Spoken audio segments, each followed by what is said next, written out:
Welcome to the show. I'm Jason McIntyre. I'll tell you why Tom Brady can actually learn something from Jared Goff. And I'm Colin Cowherd, and I'll tell you why Baker Mayfield won't be able to turn things around in Cleveland. I swear it's not hating. I swear it's not. You're a hater. I am not. It's done with a gentle demeanor. Hello and welcome. Whitlock is off today, so Colin and I are joined by Super Bowl champ Seth Joyner and longtime NFL coach Rob Ryan. Let's start in New England, where all the drama off the field hasn't made it onto the field so far. The Patriots just looking great in their preseason Super Bowl rematch against Seth's Eagles, including 41-year-old Tom Brady, who played the entire first half, didn't look a day over 40. But the Patriots have had a lot of turnover this offseason. Oh, yeah. Danny Amendola gone, Malcolm Butler, Dion Lewis, Nate Solder, Brandon Cooks. They all left. Meanwhile, top pick Isaiah Wynn out for the year with a torn Achilles. Julian Edelman suspended the first 4 games. Colin, do you expect the Patriots to take a step back this year? A gradual one. Dynasty, Muhammad Ali didn't go from great to can't beat a bar stool. You know what I mean? Serena Williams, Roger Federer, they don't fall off a cliff. The San Antonio Spurs, Duncan retires. They're still a playoff team. They're not quite as good. New England's not going to become Cincinnati. Belichick's the best coach in football. Brady is still absurdly efficient. But they're now rebuilding an offensive line. They now have a wide receiving core with 12 moves since April 3rd. They have one front 7 defender, Dante Hightower, who you would consider an elite front 7 player. They've got good guys, Danny Shelton. So they're not falling off the cliff, but the Jets are better. Buffalo's coaching staff right now, personnel group, looks to be better. Andrew Luck's back. Deshaun Watson's back. Boy, the Chargers look good. I think what you're going to see is a very good football team, but the gradual Spurs feel about 3 years ago, you're going to see it. But this is a team that has won single-digit games. You have to go all the way back to 2002. Yeah. I mean, we're talking about 15 years, double-digit wins. Colin, the AFC East has 2 rookie quarterbacks, Sam Darnold and Josh Allen, and then Ryan Tannehill coming off the injury. To me, that's 5 or 6 automatic wins right there. And then you look at the rest of the AFC, and, like, who is there? The Steelers? I mean, Bill Belichick owns them. Beat them 5 straight times. Mike Tomlin hasn't sniffed a win over the Patriots since 2011. So then who do you got? The Jaguars? Blake Bortles, you trust him? Chargers? I mean, where are we going? That's why I can't step into them taking too far of a step back. If you want to say 11, 12 wins, I'll buy it, but there's no way they're going much further. Remember, a lot of these declines, Spurs lose a final, 49ers, Harbaugh loses Super Bowl, Seahawks loses Super Bowl. They're never quite the same. They're not doing this. By the way, this is declining too. I'm not saying this, I'm saying this. That's what I'm saying. Yeah, I mean, you say 11, 12 wins. I mean, that's a heck of a season for people in the regular season. And I get it. I mean, look, I think that Wynn kid was looking great in the preseason. He got hurt, and losing Solder. I mean, those kind of things, eventually they keep cracking. You know, they affect everybody but New England, it seems. I mean, their coaching staff is superior to everybody's, and they've got the superior quarterback. But I think it allows Belichick to go more on defense since he lost Patricia. I think their defense will get better. You know, so I get it. They got some injuries, but Skarnecki can make anybody block. I mean, it's crazy. I think I'd have courage to try to block. Then I get run over. But I mean, they're so well coached. But I like the AFC East now. I do. I think they're coming. I like what Buffalo's done. I mean, they've got a whole new group of players in there that are buying in. Leslie Frazier's doing a decent job on defense. But I love the hiring of Dable. I like this young quarterback because he looks poised. He's got the huge arm. You're going to have that in Buffalo to win some meaningful games in December, and those are the ones that count. So I think that team's good. I think the Dolphins with Adam Gase. I was there for 10 years, for 10 days, and I really enjoyed being out there. I love the way their team chemistry is, and I know people are pointing, oh, they do this, they look terrible, they give a 90-yard run right up the middle. I mean, I get it. So it's preseason, but I like where they're going with this team, and Gase is one of those offensive guys like McVay, like McDaniels. They're going to win. Yeah. And I think they just need a defense to get in there and keep producing. I like what they've done on defense, so I think that team's going to be there. The Jets are the only ones that's going to be tough, especially if they play the young quarterback. I think they'll get beat up. But they just if they win 11, 12 games, they're right there in the playoffs. getting right probably back to the AFC Championship, which they've been 7 years in a row. Have we not learned anything? We just keep doubting Tom Brady and Bill Belichick. That's that side of the table. Okay. Who does? It's not me. I won two Super Bowls with next to Specifically you. this guy. And then what do? Okay, they lost to the Giants. They go back and they win a Super Bowl. They lose to the Giants again. They win another Super Bowl. So you mean to tell me because they're going to lose their third Super Bowl out of 8, all of a sudden they're going to have this precipitous drop-off? I don't see it. Just as long as that guy, Bill Belichick, is the head coach, and that guy, Tom Brady, is the quarterback of that team, they're going to be right there in the mix. Now, these other teams in the AFC East, they've got to get better because they've been terrible for so long. So they're going to get better. With all the draft picks that they get for being a bad team, they're going to, over time, get better and get better coaching. But at the end of the day, you guys are insane if you think that Tom Brady and this New England team isn't going to be right back there again, because I watched this team last Thursday. I did the game in Philly, and I watched this team last Thursday come out against the Philadelphia Eagles. That defensive front four is not the same defensive front four they played against in the Super Bowl. The Eagles had their way against that defense. Yeah. When you add a guy like Dante Hightower back to the mix, you bring in Adrian Claiborne, who just completely wrecked the Dallas Cowboys by himself one game last year. When you add those things to the mix, they're a different team, you know. And the New England Patriots have had these times where they were defensive dominant, other times, you know, where they were mostly offensive dominant, you know, but they've been up and down the scale as far as their defense is concerned. And Bill Belichick watched the defense that was subpar last year, and they got to the Super Bowl. If you didn't think that he made all of these moves this year in order to improve that, knowing that no matter what they have on the offensive side of the ball, you still got Tom Terrific, and he still can get it done. Kind of reminds me of LeBron and the Cavs, right? They were in the Eastern Conference Finals 7 years in a row. They get to the finals. We keep doubting him. He keeps doing it. Tom Brady, I'm not betting against him.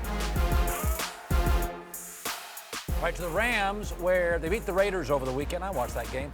Their backups did, actually, with almost all of the Rams starters yet to actually play in the preseason, including Jared Goff, the quarterback, and star running back Todd Gurley.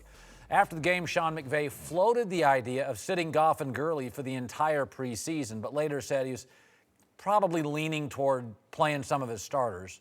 All right, McIntyre, should McVay sit these guys for the whole preseason? Yeah, I'm a risk taker. You know that in life. Okay? Yes, I quit yes. my job at a magazine to start a website, you know, and it took off. I got lucky with it.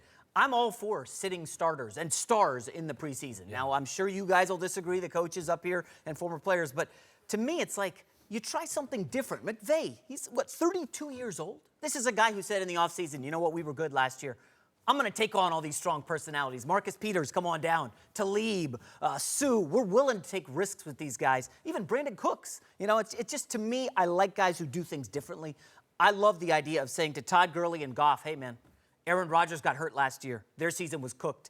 Andrew Luck, Deshaun Watson, Carson Wentz. I mean, they survived the Carson Wentz injury. But you can't lose one of those two guys and expect to go back to the playoffs. I love it. I think I've always felt that the NFLPA is the weakest of the player unions. I have never understood this. 4 preseason games. Okay, Vikings lost 6 players this weekend. Week before, San Francisco lost 5. To me, there should be a rule. We cut it down to 2 preseason games. And after my second year in the league, it's my choice to play or not. The idea that you should have a running back, what am I going to learn about Todd Gurley? By the way, the Rams have a backup running back, the Kelly kid from Tennessee, who can actually play. I don't understand, year in and year out, as a fan, a consumer, I'm doing this in preseason. College football has 19-year-old kids, 17 hours of practice, limitations, classes, and I'll watch Washington play Auburn in the first week, and they'll play good football. Notre Dame will play Michigan. I need Seth Joyner in year 9, 4 preseason games, as a grown man who, on the offseason, studies, doesn't have to worry about biology class. I don't get preseason. I don't get it. To me, there should be a game or 2, and after your second year in the league, a player says, I'm out. Listen, the only way that you get efficient at playing the game of football is by playing the game of football. Okay, injuries are going to happen. You talked about those 6 players from Minnesota. If there isn't a 4-game preseason, then they get hurt within the first 4 games of the season. Doesn't matter. Doesn't matter because injuries in this game are going to happen. That's just the way it is. And in my opinion, they're more prevalent now because players don't practice hard enough. They don't work hard enough. They don't galvanize their bodies in training camp so that when they get to the regular season, they're steel. They're hardened for the game. You know, when you're talking about your leading rusher and your quarterback, you mean to tell me that those guys are going to sit through preseason where the intensity level is a little bit down here, and all of a sudden in week one, when the intensity level jumps up here, you're just going to throw them in? Well, why can college guys do it? And they're kids. They don't have the NFL body, You're talking about two different games. There's a reason why they're in college and these guys are playing professionally. Because when you jump from preseason to regular season, there's a 20 to 25% intensity ratchet up. And if these guys haven't been doing it, I'm telling you, a lot of teams are doing this. And I'm telling you, the first 2 or 3 weeks of the season, you're going to see awful offense. The only thing that's going to help them is the helmet rule. the big thing, that's great, but, you know, spoken by a true warrior that had, you know, 2-a-days, full padded practice for 3 straight weeks, you know, with Buddy Ryan, your head coach. Never got injured in training camp, and ever. The thing is, that was always one of the toughest teams in football, probably the toughest team. But a lot of old school guys make you show it. You have their philosophy is, and I've been around, I've never been a head coach, but I've been around as a coordinator for 13 years. You get the philosophy from the head coach and you advance the plan. Well, a lot of the great head coaches still believe in you got to show us something. You have to show us something. I remember I thought it was crazy. One time LT sat out the whole preseason, the LaDainian Tomlinson, not LT, the great defender, but you know, he sat out the whole time, and we were playing on opening day, and I'm like, all right, he's going to have a few jitters. Well, he did for the first half, and then he came on at the end there. But the thing is, the truth is, look, Whitworth, I get it. He's 1,000 years old, and he's going to be able to kick slide into his 60s probably. But these other guys, timing is important. Just like Seth said, just call some different plays. Call a little swing pass and a hitch out there. Get them on the field. Get them used to the game. But they got to play football. Look, the rules during the season, what, is this guy never going to have a padded practice?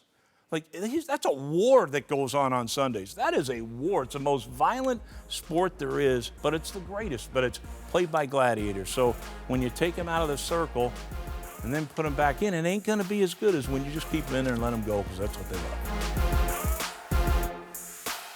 All right, welcome back, Seth Joyner. Here he is. Does some Eagles stuff. The team that won the Super Bowl one time. It's a walk-off. That won't happen again. Joined now by Fox Sports rules analyst Dean Blandino. Let's return to the NFL, where the preseason hasn't been without its share of drama, mostly over the league's new rule outlawing leading with the head, which has already led to a rash of controversial penalties on plays that look to most people like, you know, routine tackles. Not surprisingly, the always outspoken Richard Sherman is leading the charge against the rule, tweeting, quote, "To all these people, including those who made the rule, I want a video of you running full speed and being led by anything but your head while also attempting to bring down a moving target. You'll soon realize it's impossible. There is no make adjustment to the way you tackle. Even in perfect form, tackle the body is led by the head. The rule's idiotic and should be dismissed immediately. When you watch rugby players tackle, they are still leading by their head. We'll be flag football soon." All right, Dean, you trust the NFL to fix the issue. I do trust the NFL to fix the issue. I just think it's going to take a little bit longer than everybody's going to be comfortable with, just because of the way the rule was implemented. Normally a rule like this, you vet it out, you look at tape, you meet with the Players Association at the Combine. None of that happened. The league meeting, they had a privileged session with head coaches and ownership. They presented health and safety data. And the next day, they're voting on this rule. And I think now we're playing catch-up. Yeah, here's my takeaway, where I think it's unfair to offensive players, or defensive players, is that, let's say it's 3rd and 2. You're in the flat. I toss it out to a running back who weighs 240. He's got an 8-yard head start, and he puts his head down. An arm tackle, he gets the first down. This sport is about me as an offensive guy picking up first downs, and you as a defense getting me off the field. In these short yardage situations where an offensive player runs toward me, arm tackles get nothing accomplished. So I think it's completely unfair. I think defensive players now feel like we don't get paid the most, we don't get the endorsements, we don't get the love, and now forget the over the secondary stuff. Where does a line, look at these, what is a corner and a linebacker supposed to do there? Can I be optimistic here, be a ray of sunshine? I think they're just calling it tight in the preseason to let people know, hey, we're going to call it. But come the regular season, they're not going to be calling this stuff. They just can't. You know how the game would be slowed down by minutes significantly? And in the era of distracted fans, when we've got cell phones and they got video games, you can't slow a game down with 15 penalties on the defense. It's just not going to work. There's no question. I mean, that's what they're doing. Yeah. And that's no different than any other emphasis foul where the officials are directed, when in question, throw the flag. We'll put together some tape, and we'll get it right by the start of the regular season. But that sounds good. But when it's come to the anthem, the catch rule, domestic violence, they've not been quick. I love the NFL. They don't solve their problems. Progress is glacial at times. They are slow to change their mind. I do not trust that the NFL will fix this. I understand and respect why they're trying to do this, but the game of football is played and meant to be played a certain way, and you can't deviate that far away from it. My biggest problem with this is the rule says it's a foul if a player lowers his head. It doesn't say a defensive player or offensive player or a special teams player. But I would challenge everybody up here to go and look through the first 2 preseason games, 32 games, and show me a tape where one offensive player has been called for this foul. Yeah. They've all been called on the defensive side of the ball. And what it's leading to is that, we're evolving into this pity-pat, lay on each other type of game on the defensive side of the ball, where the offense is allowed to, knowing where they're going, knowing what the snap count is, to play the game at a fast pace. And as a defensive player, I've got to be cognizant of everything. Listen, football's a game of leverage. And coaches have always told us the low man always wins. So if a running back is barreling at me 100%, and I got to come up and I got to make a tackle, and he starts to lower his center of gravity, that means I've got to lower mine to match. Okay? If I don't, then he's going to run me over and keep running. I'm going to be the butt of the jokes Monday morning in the film session, and he's going to score, and the coach is going to be looking at me like, what the heck was that? The way the game is played, it's impossible. Richard Sherman is correct. It's impossible. Now, I get it. If a guy comes up and he launches himself and tries to strike with the crown of the helmet, absolutely. I believe that we're one generation of football players away from getting this right, because I've always taught my young kids, strike with the face mask. Right. Back in the day, you used to see, linebackers and safeties with these big necks, because they would strike with the face mask, and that required that they engage those neck muscles and it accomplishes 2 things. You see what you're hitting, right, and you take away concussions, neck injuries, and all those types of things. But they want you to completely take your head out of football. That doesn't work, because if a guy's got momentum, the getting across the bow, getting across the guy to stop his momentum, that's how you do that. And there's no other way around that. What's happening in the NBA, and we've seen it happen gradually, it's become really an offensive league. You can almost take 3 steps now. It's incredibly, you can't hand check. You can't, and so the NBA, I think the NFL looks at that and goes, well, the NBA's never been hotter. And they've modified all their rules offensively. Michael Jordan used to just steer you around the court, and he was the most popular player. Part of me thinks the NFL is watching millennials watch basketball, and they're like, what's the value of quarterbacks getting hurt, running backs getting hurt, 9 to 6 games?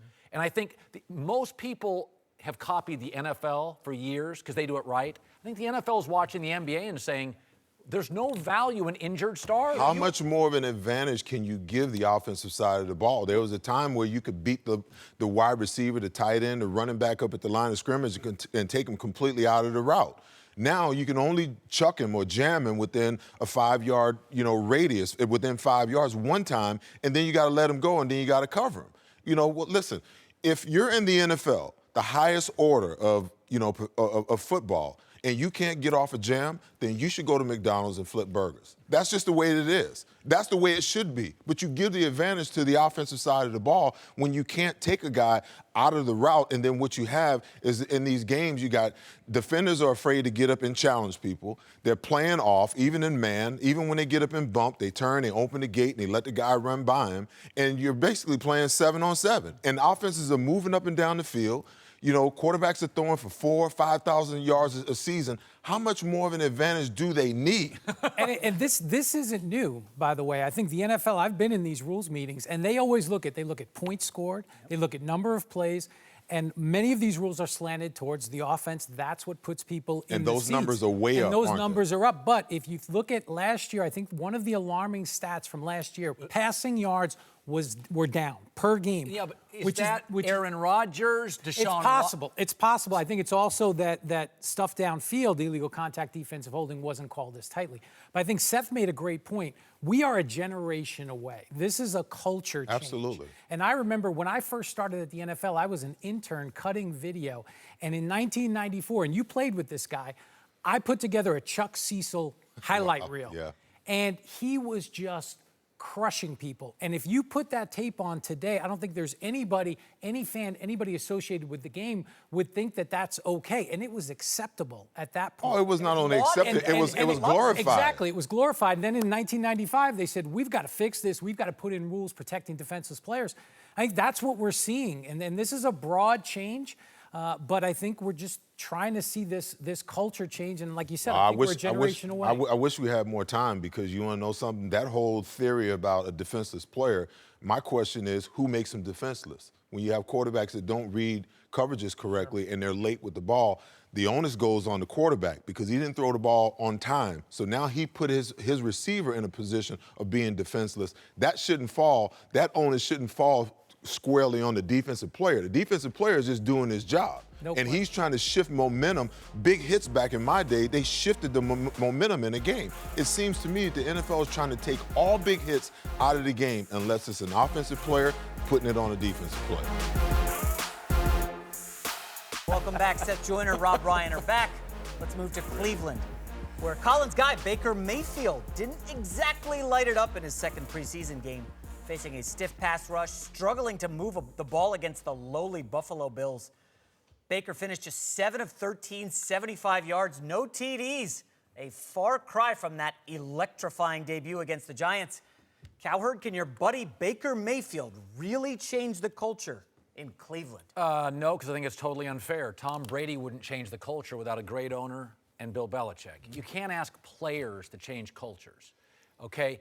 You find me a great all-time quarterback with an average GM. Oh, Troy Aikman had Jimmy Johnson, and Joe Montana had Bill Walsh. Who's Brady? Big Ben. This idea that a quarterback comes in, the GM's an idiot, and the coach can't coach, and he's just going to take over the league, it doesn't work that way.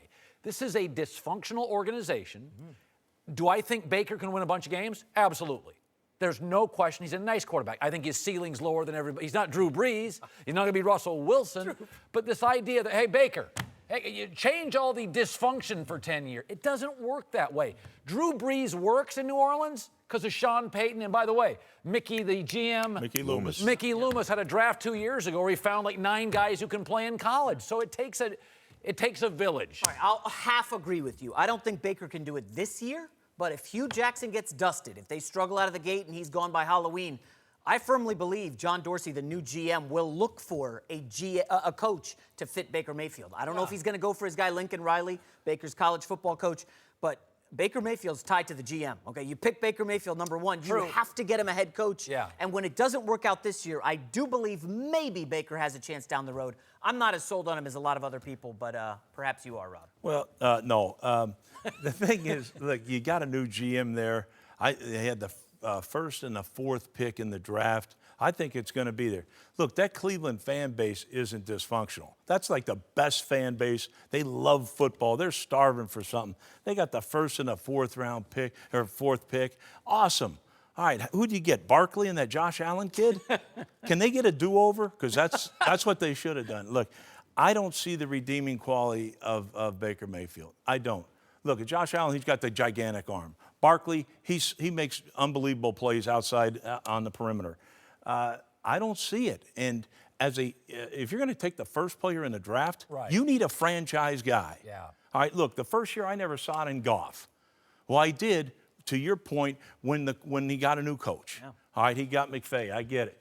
And, so it'll be interesting to see what this kid can do.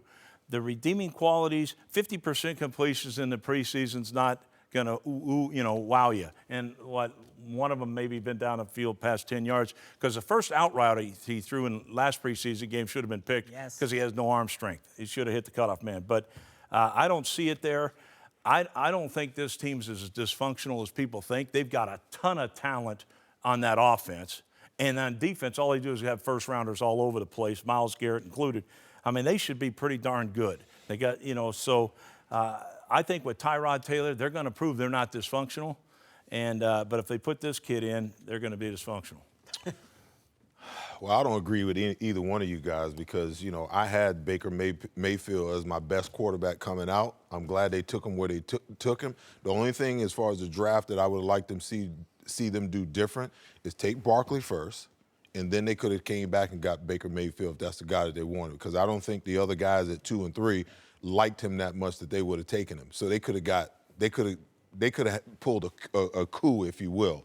The good thing for Baker is that he doesn't have to be good this year because they got Tyrod Taylor. And he is the only quarterback that you will ever hear me say, because I don't believe that you draft quarterbacks in the top 10 and don't play them. If you take them in the top 10, the message that you're sending is they're NFL ready now. Right. So you put them on the field, and if you got a bad team, you let them grow with the rest of the players until you get to a point where you can win. The same issues you're going to be facing in year 2 are going to be facing you in year 1. So you might as well put the guy in and let him grow. But they made the decision before the draft to go with Tyrod, gave him the title as the starter, and no matter who they picked was going to be the guy that's going to sit behind him. He's learning the game. So, 50% completion in the preseason, you kind of expect that. But the thing I like about him is he has some intangibles that you can't teach, okay? He's a competitor. You might have to rein him in a little bit, but he's a competitor. You can't inject that into a player, okay? There's a stat that I saw that 70% of the passes in the NFL are 20 yards or less, okay? And the good quarterbacks, they complete somewhere around 72 to 73% of them. This kid last year, he completed 75% of his passes at 20 yards or less. So don't tell me he can't play in the NFL. That's in the Big 12. Doesn't matter. They play Arena League defense. Doesn't matter. It doesn't matter. Once he understands defenses, once he gets the pre-snap stuff, and he understands where he's supposed to go with the ball, when he's supposed to go, and there's no indecision, he's able to do it. And the other aspect that he brings is that when it all breaks down, he can ad-lib, and he's going to compete. He's going to compete. All of these guys are going to compete, Seth. I mean, the biggest thing is, I think you're not seeing it the way I do, is this way. All right, to play in the National Football League, all right, you see those, I'm going to put it in your terms, your wheelhouse. Mm-hmm. All right, there's a kid that led the nation in tackles. He played for some little school. That's great. He's going to be an instant Pro Bowler out there in the NFL. He's short. Now, he can't play. Well, no, I'm going to take Seth Joyner from UTEP. There's a big difference. There's a pro body with pro qualities, toughness, can rush the passer, can cover a 40-40 guy, one and only guy. Or you're going to take this kid who has no redeeming qualities, but he won the Butkus Award, or he did all this stuff. Look, I don't care what award he won in college in the Big 12. They haven't played defense there. They've got a lot of quarterbacks come out of the Big 12. None of them have Chase Daniel, Colt McCoy, they're all the same size. There's no production guys. The NFL, it's a copycat league. Show me a big arm. Show me a quarterback who can throw the ball from the pocket like Drew Brees. A lot of things this kid does, he gets outside of the pocket in his production in college. They have a scheme. They play one coverage in college. He abuses it. And that Riley kid is a sending coach. Good. Bring him in the NFL. He'll find out too. I will say this in closing. When you make the analysis of me and the other guy, right? Okay. I came from a school that wasn't a very good football school, so right. Nobody knew about me. Wyoming. Okay, as an 8th round draft pick, I look back and say, well, heck, we had a 1A and 1B. I could have been the 1B because the 1B after 2 years was gone, and I was starting. It's all about development, and the thing that Wade did, and the thing that your dad did, and the thing that Jeff Fisher did is those guys helped me develop, even though I was not NFL ready. So if you can develop this kid, he You has had all the talent, intangibles. though. You had the Well, talents. I'm not going to. I'm not. Rob, I'm not going to sit here and say that Baker Mayfield doesn't have talent. I'm not. You don't win. You don't win as many games as he won, and you don't. Franchise quarterback. That's the thing. Well, if you're going to draft a guy in the first overall we're pick, saying I'm assuming you're. So we're arguing and we're saying that this guy isn't. He doesn't have number one talent. We don't know that yet. First overall. We don't know that yet. Well, I mean, there were 30 teams, 7 times that didn't know that I could be the player that I was. But your dad saw something in me that those other teams didn't see. Right. It's called an eye for talent. All right, to New York, where every Jets fan, including McIntyre, has the same question on their mind. How long before the team hands the keys over to Sam Darnold? Well, apparently not long. Darnold reportedly trending toward being the starter in Week 1. All right, J-Mac, in your completely unbiased, disinterested opinion, should Sam Darnold be a lock to start for the Jets Week 1? I talked about this for hours on my radio show this weekend. Without question, Darnold has to start Week 1. And I think the best analogy is Carson Wentz, who Seth is familiar with.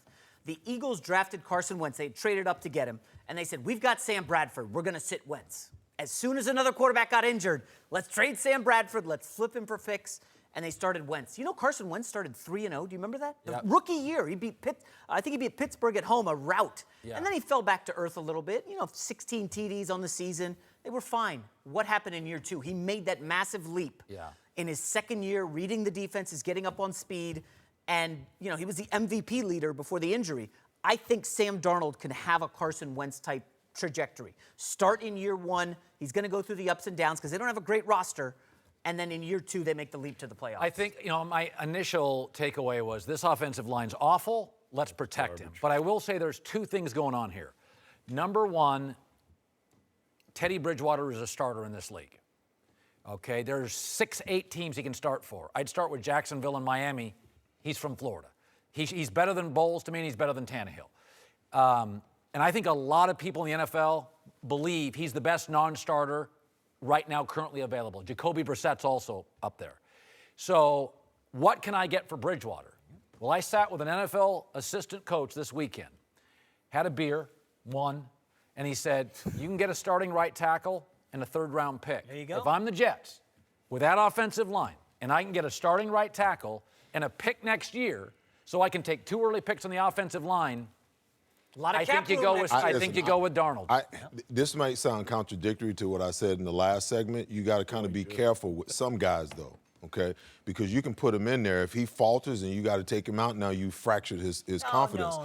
So you have to be careful. If you got a guy like Teddy Bridgewater who's been playing well, why would you not take the same route that most GMs want to take anyway, is to redshirt the guy and let Teddy play?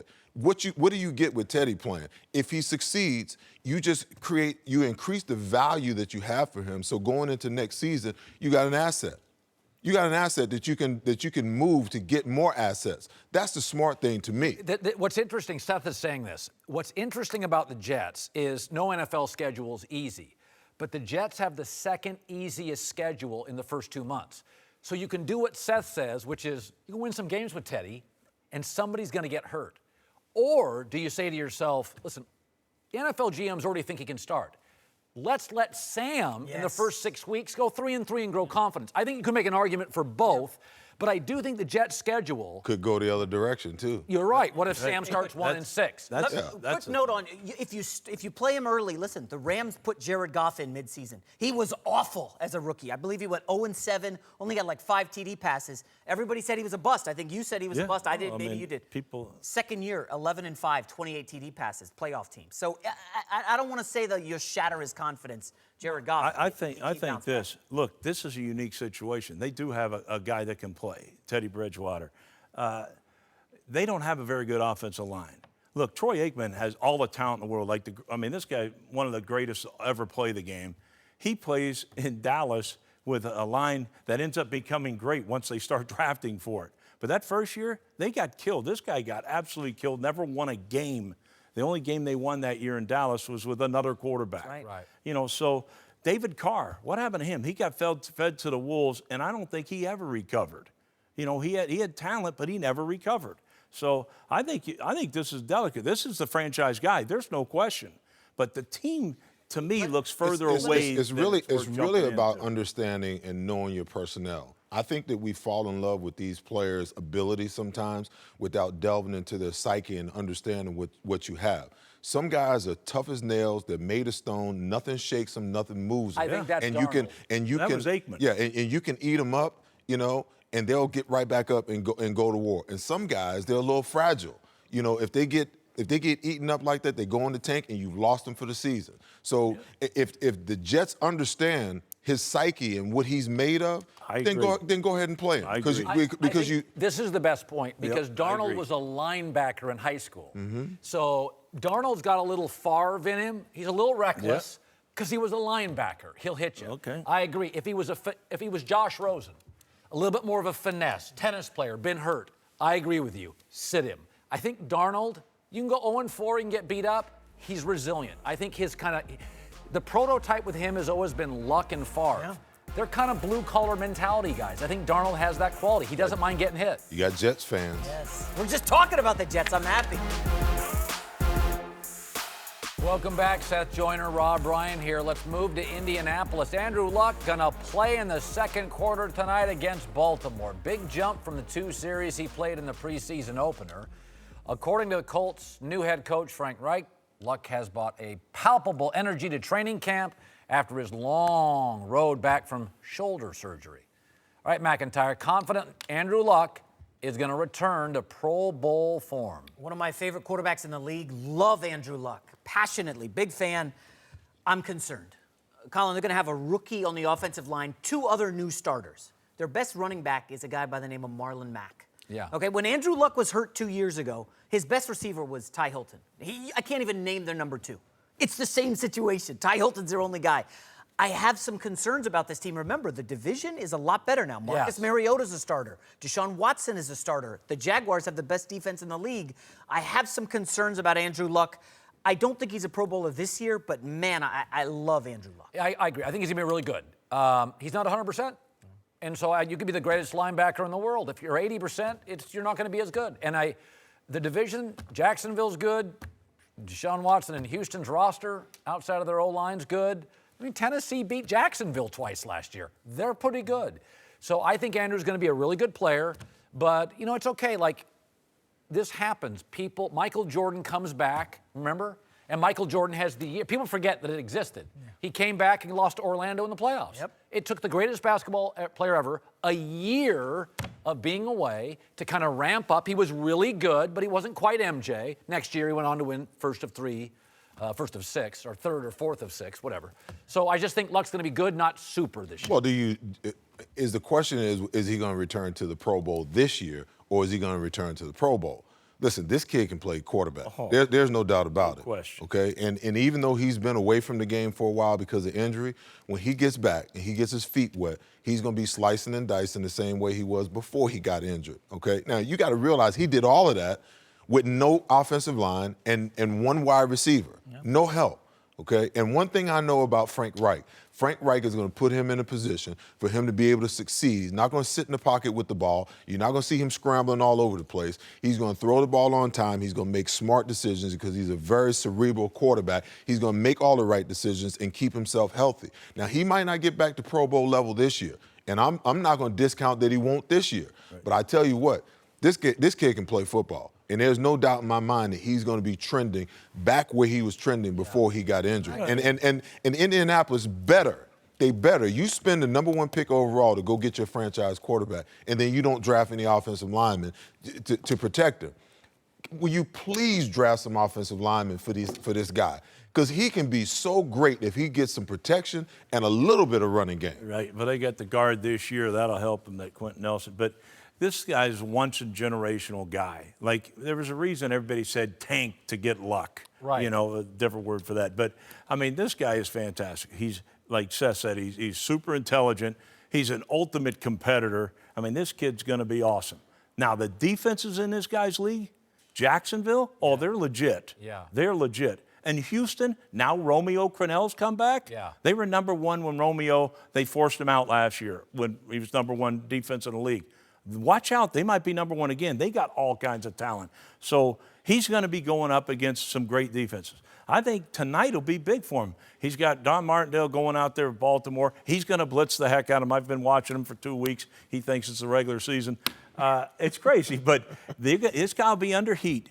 But the thing about this guy, he's a winner. This guy is like I say, once in a generational guy. If he can come back and he's healthy, he's on point. He's not all the way back, but I don't think anybody, when they played this many years, is all the way back. So we'll see. I'd bet on this kid making the Pro Bowl sooner than later.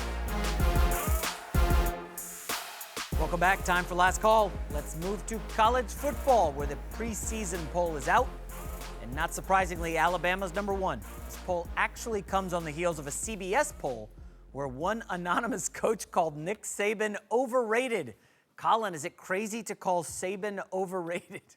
It's, I mean, it has to be somebody that's worked with him, that has some animus toward him or something. First of all, he's the best recruiter in the sport. He's the best defensive mind in the sport. He's probably the best builder of programs. The only thing, Urban Meyer has been able to turn programs around in year one. It usually takes Nick a couple. He's the best coach in college football history. 5 titles in 9 years. What is overrated about that? 6 titles overall, Yeah. 2 different programs. Yeah, he's the best. By the way, think about USC's dynasty. This is double the length, and they're ranked #1 again this year. So it has another 5 years to it. Unbelievable. To Atlanta, where Pat Mahomes just gave the world a glimpse of why the Chiefs shipped Alex Smith out of town, throwing a monster TD pass to Tyreek Hill that traveled 69 yards in the air, farther than any TD pass all of last season. Cowherd, you sold on Mahomes and his rocket arm. Well, I'm sold on his coach and his weapons. Jamarcus Russell had a rocket There you arm. go.